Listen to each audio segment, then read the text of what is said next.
There you go, the boot is off. And what you want to do if you want to reuse this, if it's not all gone, you just try to wedge a couple of pliers in underneath like this and just gently pry it off, because it's going to be stuck to the metal.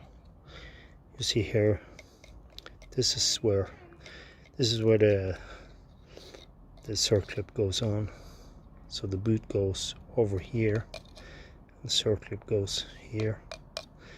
So yeah, just be gentle and you'll get it off in one part. Go use it. Then these are the two parts I just took off. Just one thing, this guy is omnidirectional, doesn't matter which way you put it, but this guy looks like it's got some, you know, it's flat here and it's got some kind of ridge here. So this part goes like this.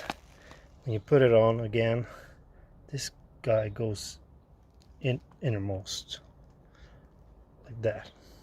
Okay, I think you understand. So now I'm going to go ahead and remove the bearing itself, which is what I'm trying to replace.